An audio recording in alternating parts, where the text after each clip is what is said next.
Max, Chris from the Hagon factory. So this week we've got the engine build for the 350 Velo, and don't forget to have a look at the 1,000 subscriber video that I've already put up. We're having a giveaway, so get on board.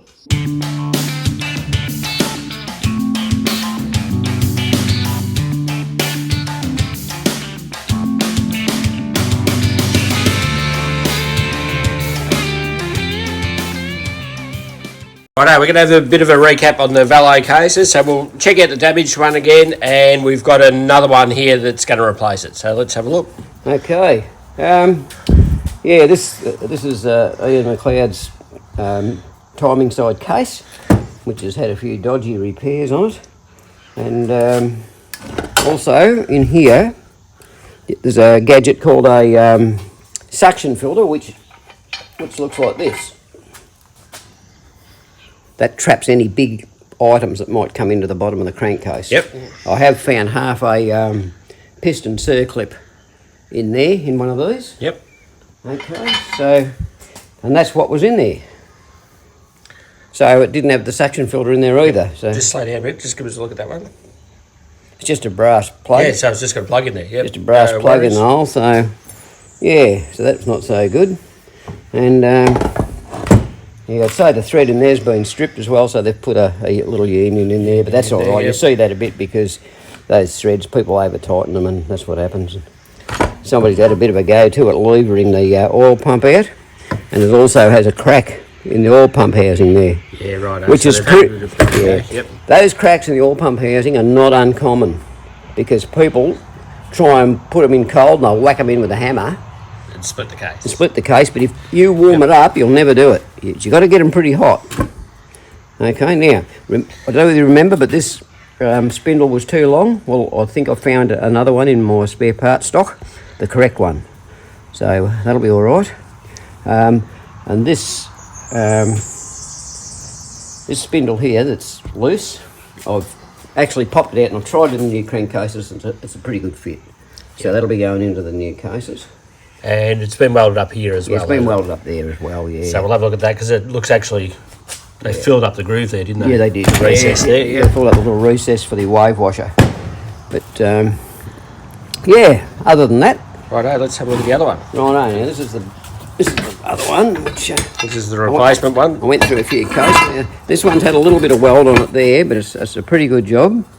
And the weld had come through to the inside, and they'd actually blocked that off a little bit, so I've machined that out, and that fits perfectly now, so that'll be good.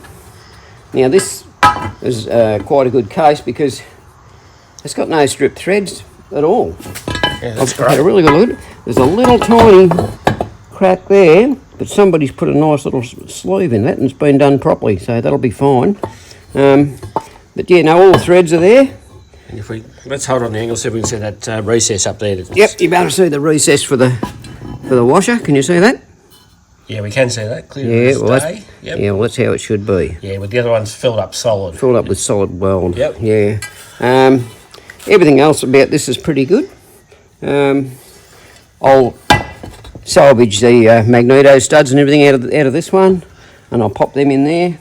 I'll need that. I'll need some of those. Yeah, for the studs, the hidden barrel studs. Yep. I'll pop some of those in. They've always got a really good substantial thread in there, and I don't think I've ever seen one of those stripped. Yeah, but that'll all be good. Yeah. What about the drive side? Righto, the drive side case. This is the one we're going to use. This is in very, very good condition. It's had it had a little crack through that lug, but I've had that repaired, and that hole there was a bit dodgy, so I've got my friend Will to weld that up. I'll weld those up. I'll just run a drill through from that side, so the hole will be in the correct place.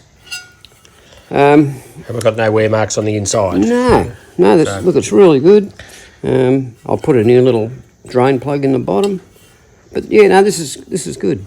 It's all good. Fantastic. Do we know what year these cases are? They're real early ones, because it's only got a 4-digit number. Righto. It's 8061, which makes it, I'm only having a guess here, but it'll be around 1939 or something like that. Yep, and with the other ones that he had. The other ones, it's 8297, so it's a bit later.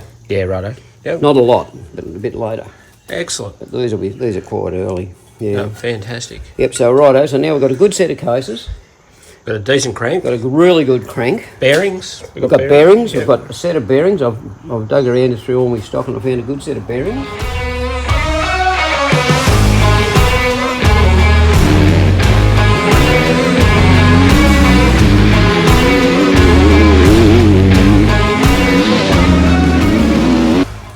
We've got a good set of timing gears, except for the magneto pinion. We'll have to buy a new one of those, but they're available.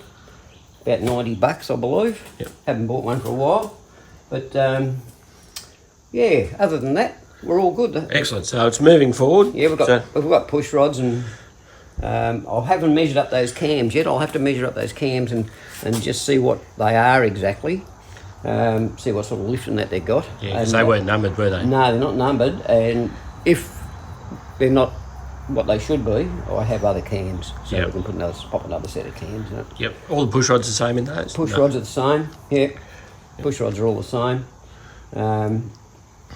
Yeah, other than that, everything's going well with it. Excellent. Righto. We'll have a look at some other stuff.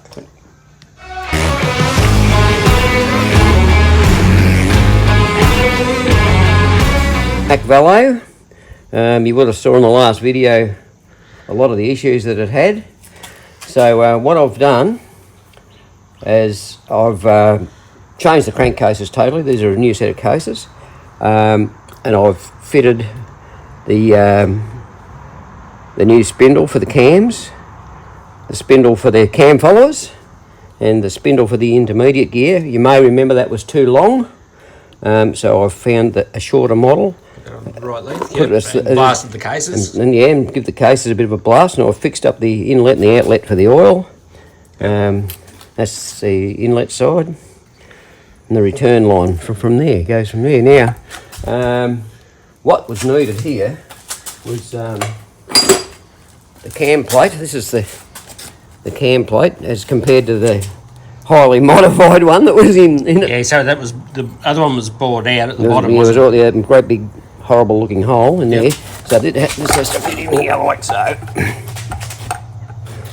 And they all have to sit flush here, which this does now. Now, that just sits there and the bolts go in here. Now, it's very important when you do all these bolts up, you must check the rotation of everything. Make sure everything turns freely and that the cam followers move freely. Because if you haven't got enough clearance, you've got to have a little tiny bit of clearance, but you don't want much. Like this is... It's just a little bit proud there, that spindle, above the bush. And when you fit this on and bolt it all down, that should spin free like that. Yeah, yep. Should be able to spin it nice and free like that with not too much end float. So that'll be all right. Now, something else I might show anybody here that's interested in Velocette stuff is down here, we have 3 bolts here on this spindle. Now, if you loosen those, you can move that spindle. Yes. See how that moves? Yep. Okay, now the reason for that is so that you can adjust the lash in the gears. So you can adjust the mesh of the gears. You've got to be really careful not to make it too tight. If you make it too tight, it makes some horrible whirring noises. I can imagine, yep. Yeah, sounds a bit like a straight cut. a police siren. Yep. And if it's too loose, it rattles. So you just got to get it right. That's one of the main things there. Now, as we spoke before about that other set of cases was all welded up here. Yep. We've got that recess there for the wave washer, which just keeps the cam followers together, but allows them to move quite easily. Now, what I've done also is I've put the main bearings in the correct place. Instead of having 2 drive side bearings and one in back to front, we've got the correct bearings in the correct way around. Yep. Okay, so this was just a test run. This has got to be pulled apart, re-cleaned, washed, oiled, and a couple of other little tidy ups done on it. But I have shimmed that, and it's still got about, I say it's got only a couple of thou end float left, so I'm going to re-shim it. Yep. Because that really needs to be 0. And I've checked the conrod. It seems to be well in the middle of the cylinders. It's not a problem. It's sitting quite neatly there. Yes.